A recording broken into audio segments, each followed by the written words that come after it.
Let's revisit the blocks world introduced earlier in the course. This time around, let's say we have a vocabulary with 6 object constants, namely A, B, C, D, E, and F. Now let's assume that we have just one binary relation constant, namely on.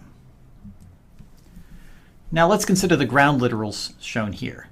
As before, the positive literals are shown in black and the negative literals are shown in gray in order to distinguish the two more easily. Notice that we have A on B and B on C, and we have D on E and E on F. Everything else is false. In Hebron logic, a set of 6 object constants fixes a universe of 6 objects. As a result, the set of sentences shown here completely defines the on relation. That is exactly one Hebron logic truth assignment for our language that satisfies our sentences.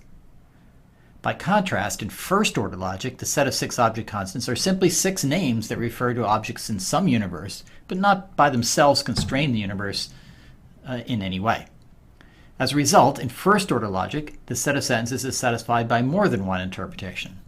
That is, the set of sentences accurately describes more than one arrangement of blocks and does not really specify which one.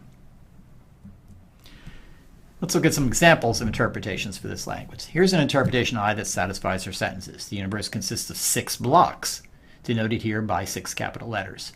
Each of our object constants refers to a distinct block. Constant A refers to a block named A. Constant B refers to a block labeled B, and so forth. The relation constant on refers to a set of 2 tuples of blocks.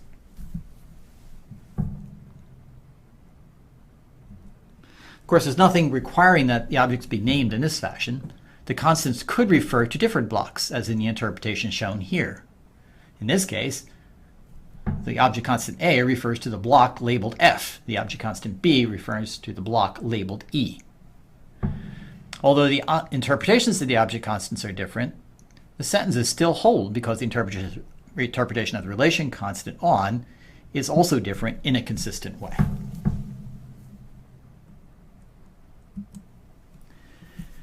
Here's a more interesting example. In first-order logic, there need not be a one-to-one relationship between object constants and objects in the universe of discourse. Some objects can have more than one name.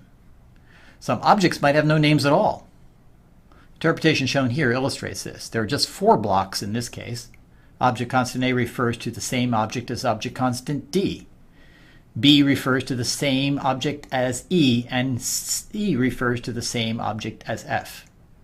Moreover, there's a block with no name whatsoever.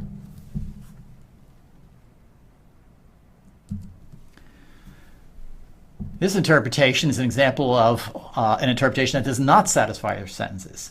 In this case, the interpretation fails because the block named A is not on the block named B, and so the sentence on AB is false. And here's an interpretation that also does not satisfy our sentences. In this case, the interpretation fails because the block named C is on a block named D, and so the sentence not on CD is false. Well, there are many different implementations that satisfy our original sentences. In a sense, they all have the same structure. In every blocks world interpretation, there's at least one stack of 3 blocks resting directly on the table. In some interpretations, there can be multiple stacks, as illustrated earlier, and there can be other arrangements. However, to satisfy these sentences, an interpretation must ensure that there is at least one stack of 3 blocks somewhere in the scene. And before leaving this example, it's worth noting that first-order logic is even more abstract than these examples might suggest. In particular, there's nothing requiring that the objects in the universe be blocks. They could equally well be natural numbers or people or buildings. All that's required is that the on relation among these objects have the equivalent of a stack of 3 blocks.